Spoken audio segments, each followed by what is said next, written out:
బట్టతలతో బాధపడుతున్నారా? ఆధునితనమైన పద్ధతిలో hair transplantation చేయబడును. Face clinic, Hyderabad. Hello views, welcome back to our channel. ఈరోజు మనతో ఉన్నారు బీవీఎస్ఎస్ఆర్ రెడ్డి గారు. సార్తో మాట్లాడదాం. నమస్కారం సార్. శుభం విరాట్ గారు. సార్, మనం చేసే ప్రయత్నంలో హానెస్టీ, అలాగే మనం చేసే అఫర్మేషన్లో సంకల్ప బలం ఉన్నట్లయితే మన రిజల్ట్ ఏ విధంగా వస్తుంది అంటారు? దీనికి సంబంధించి ఏదైనా గ్రేట్ ఎగ్జాంపుల్ ఉందా? Shivom, welcome to my home lucky home, Vedic Mahavastu and Manisutra. మనిషి అయి పుట్టినవాడు కారాదు మట్టి బొమ్మ, పట్టుదలే ఉంటే కాగలడు మరో బ్రహ్మ. కృషి ఉంటే మనుషులు ఋషులవుతారు, మహాపురుషులవుతారు, తరతరాలకి తరగని వెలుగవుతారు, ఇలవేలుపులవుతారు. ఇది మనకు అడవి రాముడిలో ఎన్టీఆర్ పాడే పాట. అంటే జనాలు అక్కడ ఉండే వాళ్ళను, మీలో ఉన్న శక్తిని బయటకు తీయడానికి ఆయన వాళ్ళను మోటివేట్ చేయడానికి పాట పాడతారు. నిజమే. మరి మనకు ఇన్ని పురాణాలు, ఇతిహాసాలు అన్నిట్లో చూసుకుంటే వాల్మీకి మనకు రామాయణం రాసిన అంతకుముందు చరిత్ర మనం చూసుకుంటే అసలు ఊహించలేం ముందుకు తర్వాతకి. ఇవన్నీ కూడా కేవలం ఇక్కడి నుంచే మొదలవుతాయి. కాబట్టి మనం జనరల్గా చెప్పుకుంటూ ఉంటాం అఫర్మేషన్స్. ఫర్మేషన్స్ అంటే ఫర్మ్గా మనం రిపీటెడ్గా చెప్పుకునేటివి అఫర్మేషన్స్. సబ్కాన్షియస్ మైండ్కి ఇచ్చే సీడ్సే అఫర్మేషన్స్ అన్నట్టు. కాబట్టి మనం ఏదైతే ఆశిస్తామో అదే మనకు వస్తుంది. యద్భావం తద్భవతి. అలాంటి ఒక ఉత్తమమైన ఉదాహరణ, నమ్మితే అది మీ దరి చేరుతుంది అనేది ఉత్తమమైన ఉదాహరణ మనకి ఇక్కడే, ఎక్కడో ప్రపంచంలో కాదు, దేశంలో కాదు, మన పక్కనే తెలంగాణలో మహబూబ్ నగర్ నుంచి వచ్చిన అనన్యారెడ్డి గారు 3rd ర్యాంక్ అనేది యూపీఎస్సీలో రావడం జరిగింది. ఫస్ట్ అటెంప్ట్లో.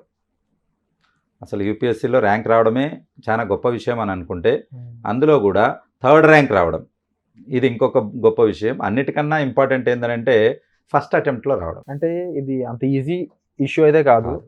అంటే ఇందులో కూడా మేనిఫెస్టింగ్కి సంబంధించినవి ఏమైనా వర్క్ చేసాయంటారు? డెఫినెట్గా అండి. ఇప్పుడు తన గురించి మనం మాట్లాడుకుంటే, ఇక్కడ తను తీసుకున్న కొన్ని జాగ్రత్తలు, తర్వాత తనకున్నటువంటి పరిసరాలు ఏ రకంగా, తనకున్న మేనిఫెస్టేషన్స్ ఏ రకంగా ఇక్కడ వర్క్ చేశాయి అనేది ఒక్కసారి మనం చూద్దాం. సబ్జెక్ట్స్ చూసుకుంటే అక్కడ జియోగ్రఫీ, ఆంథ్రోపాలజీ మెయిన్స్. ఇక్కడ ఏంటంటే ఫస్ట్ ఇక్కడ ప్రిలిమ్స్, మెయిన్స్, తర్వాత ఇంటర్వ్యూ. 3 ప్రధానమైనటువంటి స్టెప్స్. అక్కడ అందరు మెయిన్స్ వరకు వెళ్తారు, ఎందుకు రాసేది ఉంటుంది కాబట్టి. ఎప్పుడైతే ఇంటర్వ్యూకి వెళ్తారో, ఇంటర్వ్యూలో 1:1 సెలక్షన్ ఉంటుంది. అంటే 100 మంది వస్తే 50 మందిని సెలెక్ట్ చేస్తారు, 50 మందిని సెలెక్ట్ చేయరు. కాబట్టి అంతటి ఫిల్టరేషన్ ఉంటుంది. ప్లస్ ఇండియాలో హైయెస్ట్ పెయిడ్, హైయెస్ట్ తర్వాత వాల్యూ ఉన్నటువంటి గవర్నమెంట్ పోస్ట్ ఏదైనా ఉందనంటే అది ఐఏఎస్. వాళ్ళు ఆర్బీఐ గవర్నర్ అయినా కావచ్చు, లేకపోతే ఒక గవర్నమెంట్ని లీడ్ చేసే చీఫ్ సెక్రటరీ కావచ్చు. కాబట్టి ప్రభుత్వాలకు, కేంద్ర రాష్ట్ర ప్రభుత్వాలకు మార్గదర్శకాలు చేసేంత గొప్ప వ్యక్తులు. అంటే మనం కనపడేది మంత్రులు కనపడతారు, కానీ వాళ్ళ వెనకంతా రచన అంతా, ఆ కార్య, కర్త, కర్మ, క్రియ ఇవన్నీ కూడా వీళ్ళే ఉంటారు ఐఏఎస్. సో అంతటి గొప్పది. సో ఇక్కడ మనకు అనన్యారెడ్డి గారికి మనం చూసుకుంటే ఆమె చెప్పేది ఏంటంటే, బీ హానెస్ట్ యాజ్ పాసిబుల్. మీకు ఎంతవరకు ఉందో అంతవరకు హానెస్ట్ ఉండండి. ఫస్ట్ సబ్జెక్టుల వరకు వస్తే తను ఏ రకంగా మేనిఫెస్ట్ చేసుకుని ఏ రకంగా తను సక్సెస్ సాధించింది అనేది మనం చూసుకున్నట్లయితే, ఫస్ట్ అక్కడ సబ్జెక్ట్ను ఏం చేసుకుంది, కంటెంట్ను ఎంత కావాలో అవంత ఫిల్టర్ చేసుకుని ఒక కంటెంట్ క్రియేట్ చేసుకుని ఆ కంటెంట్ను బ్రెయిన్ స్ట్రామ్ చేసింది. బ్రెయిన్ స్ట్రామ్ అంటే రిపీటెడ్ చేయడం. అఫర్మేషన్ అంటే అది. ఒక్కసారి బ్రెయిన్కి ఒకసారి 2 సార్లు చెప్తే లైట్ తీసుకుంటుంది. 5 సార్లు 10 సార్లు చెప్పారనుకోండి, ఇదేదో ప్రోగ్రామింగ్కు అని చెప్పేసి రెడీ అవుతుంది. అదే 100 సార్లు 1000 సార్లు మీరు చెప్పుకుంటూ వెళ్తే అది డీప్గా సబ్కాన్షియస్కి తీసుకెళ్ళేసి మీకు ఎప్పుడు కావాలో అప్పుడు మీకు రిటర్న్ ఇస్తుంది. 100,000 రెట్లతో రిటర్న్ ఇస్తుంది. ఇప్పుడు ఆడియన్స్ అనుకుంటారు, సార్ బీవీఎస్ఆర్ గారు చెప్పారు అంటే ఇలా చేస్తే వర్క్ అవుతుంది అని.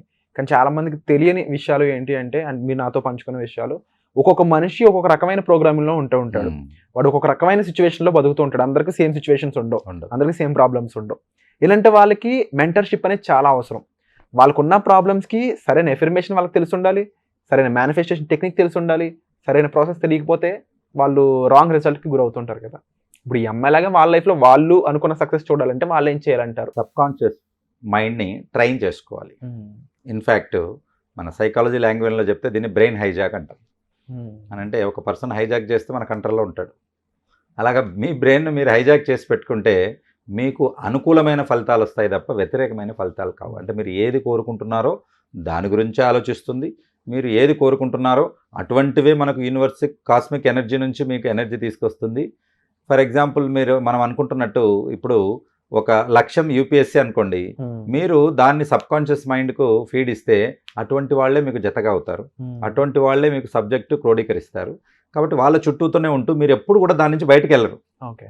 అంటే ఏదైతే ఈ సబ్జెక్టుకు సంబంధించిన మూడ్ కానీ ఆ గ్రూప్ కానీ ఉంటుందో దాని నుంచి డివియేట్ అవ్వరు, అదే సబ్జెక్టుకి ఉంటుంది. కాబట్టి మనం ఇంతకుముందే చెప్పుకున్నాం, ప్రతి మనిషికి కూడా సూర్యుడిలో ఉన్నంత వెలుగు అంత శక్తి ఉంటుంది, దాన్ని కేంద్రీకరించాలి. అలా కేంద్రీకరించాలని అంటే దానికి కొన్ని మెథడాలజికల్ పద్ధతి అనేది ఉంటుంది. ఈ మెథడాలజికల్ విషయాలకు వచ్చినప్పటికీ రీసెంట్గా కేవలం 999 రూపాయలకే మీరు ఈ మెథడ్స్ని వివరిస్తూ ఒక వర్క్షాప్ చేయబోతున్నారని తెలిసింది. అంటే ఈ వర్క్షాప్ ఎవరి కోసం అయి ఉంటుంది సార్? ఎలాంటి ప్రాబ్లమ్స్ ఉన్న వాళ్ళు ఈ వర్క్షాప్కి ఎన్రోల్ చేసుకోవచ్చు? లక్ష్యాన్ని చేరుకోవడంలో ఇబ్బందులు ఉన్నవాళ్ళు, రిపీటెడ్గా ఫెయిల్ అవుతున్న వాళ్ళు, ఇది బిజినెస్ కావచ్చు, జాబ్స్ కావచ్చు, లేకపోతే మ్యారేజెస్ విషయం కావచ్చు, రిలేషన్స్ కావచ్చు, ఏవైనా కానీ స్టడీస్ కూడా కావచ్చు. కాబట్టి మీ లక్ష్యాలు చేరుకోవడంలో ఇబ్బందులు పడుతున్న వాళ్ళు, రిపీటెడ్గా దాంట్లో ఫెయిల్యూర్ చూసిన వాళ్ళు, కాన్ఫిడెన్స్ పోయి డిప్రెషన్ వస్తుంది వాళ్ళకి, ఏంటి ఎన్నిసార్లు చేసినా రావట్లేదు అని చెప్పేసి, అటువంటి వాళ్లకు ఈ వర్క్షాప్ చాలా బాగా కరెక్ట్గా అవుతుంది. సో ఇక్కడ మనము అనన్య రెడ్డి గారిది ఫస్ట్ అటెంప్ట్లో వచ్చారని చెప్పుకున్నాం. తర్వాత ఇంకొక అబ్బాయి కూడా ఫస్ట్ అటెంప్ట్లో వచ్చాడు, తనది 3rd ర్యాంక్ అయితే 88వ ర్యాంకు కౌశిక్ అనే అబ్బాయి కూడా వచ్చాడు. వీళ్ళందరూ మధ్యతరగతి నుంచి వచ్చిన వాళ్ళే. అలాగే ఇంకొక వండర్ఫుల్ ఏంటంటే 800 ర్యాంక్లో ఒక దివ్యాంగురాలు, ఇక్కడ అనిత అనే దివ్యాంగురాలు, వైజాగ్కి చెందినవారు. ఇక్కడ ఏంటంటే తను ఇక్కడ ఇంజనీరింగ్ చేసేటప్పుడు ఒక స్పైనల్ కార్డ్కి ఇన్ఫెక్షన్ వచ్చి వీల్ చైర్కే పరిమితం అయిపోయింది. అలాంటి సిచ్యువేషన్లో అందరూ ఏం చేస్తారు, ఇంకా అయితే జీవితం అయిపోయింది, ఇంకా ముందు ఏమీ లేదు, అన్ని అంగాలు బాగున్న వాళ్ళే డిప్రెషన్కి వెళ్ళి బెడ్ మీద పడుకొని తలుపులు మూసుకొని కూర్చుంటున్నారు. మరి అటువంటి వాళ్ళు ఎంత డిప్రెషన్కి రావాలి? కానీ తన సబ్కాన్షియస్ మైండ్కి అప్పుడే బీజం వేసుకుంది. ఇంట్లో కూర్చొని ఎక్స్టర్నల్గా డిగ్రీ కంప్లీట్ చేసుకుని తర్వాత అటెంప్ట్ చేస్తూ 4th అటెంప్ట్లో తను సాధించింది. ఎంత 800th ర్యాంక్ వచ్చింది, డెఫినెట్గా మంచి పోస్ట్ వస్తుంది. ఇక్కడ ఏంటనంటే ఏం చెప్పబోతున్నాను అనంటే వాళ్ళను దివ్యాంగురాలని చెప్పడంలో వాళ్ళని కించపరచడం మన ఉద్దేశం కాదు, వాళ్ళను అభినందించాలి. అభినందించి మీరు మోటివేట్ అవ్వాలి. అరే when that person can do, why can't I, right? కాబట్టి భగవంతుడు అందరికీ అంతే 1400-1200 గ్రామ్స్ బ్రెయిన్ ఇచ్చాడు. ఒకరికి ఏం ఎక్కువ ఇవ్వలేదు, ఒకరికి తక్కువ ఇవ్వలేదు. దాన్ని ఎలా వాడుకుంటారు అనే దాన్ని బట్టే మీకు దాని రిజల్ట్ వస్తుంది. Wonderful sir. ఒకరు దాన్ని బూజు పట్టేలా వాడతారు, ఇంకొకరు దాన్ని షార్ప్ చేసి 10 మందికి ఈ ప్రపంచానికి అవసరమైనట్టు ఇన్వెన్షన్ చేసి ఇస్తారు, ఇంకొకరు ఏమీ లేకుండా వచ్చామా తిన్నామా పోయామా అన్నట్టు వెళ్ళిపోతారు. కాబట్టి దాన్ని ఎలా వాడుకుంటాము అనే దాన్ని బట్టి మీకు రిజల్ట్స్ ఉంటాయి. ఏ పద్ధతుల్లో మీరు దాన్ని ట్రైన్ చేసుకుంటారు అనే దాన్ని బట్టి మీకు రిజల్ట్ ఉంటాయి. సో సబ్కాన్షియస్ మైండ్కు ట్రైన్ చేయడం అని అంటే ఒక సిస్టంలో ప్రోగ్రామ్ను మనము ఇన్స్టాల్ చేయడం, ఇంకా అది రన్ చేస్తూ ఉంటుంది, మీకు కావాల్సిన రిజల్ట్ ఇస్తూ ఉంటుంది. ఆ ఇన్స్టాల్ చేసే ప్రోగ్రామే మంచి ప్రోగ్రామ్ అయితే మంచి రిజల్ట్స్ వస్తాయి, బ్యాడ్ ప్రోగ్రామ్ అయితే అనుకోని ప్రతికూల రిజల్ట్స్ వస్తాయి. కాబట్టి అలాంటి బీజాలు మీరు కరెక్ట్గా చేసుకోవాలనంటే సబ్కాన్షియస్ అనే వ్యవసాయంలో మంచి విత్తనాలు వేసుకుని మీరు మంచి పంటను ఆశించగలుగుతారు. జనరల్గా రిపీటెడ్ అటెంప్ట్స్ అయిన తర్వాతనే యూపీఎస్సీలో సక్సెస్ అయిన వాళ్ళు ఎక్కువ మంది ఉంటారు. అయితే ఫస్ట్ అటెంప్ట్లోనే సక్సెస్ అయిన అనన్యారెడ్డి మన హిస్టరీ కానీ ఆమె చదువుకున్న పద్ధతి కానీ మనకు ఏం చెప్తుందనంటే, ఇక్కడ మాక్ ఇంటర్వ్యూస్ అనేది ఎక్కువగా అటెండ్ చేయడం జరిగింది, మాక్ టెస్ట్లు ఎక్కువగా అక్కడ అటెంప్ట్ చేయడం జరిగింది.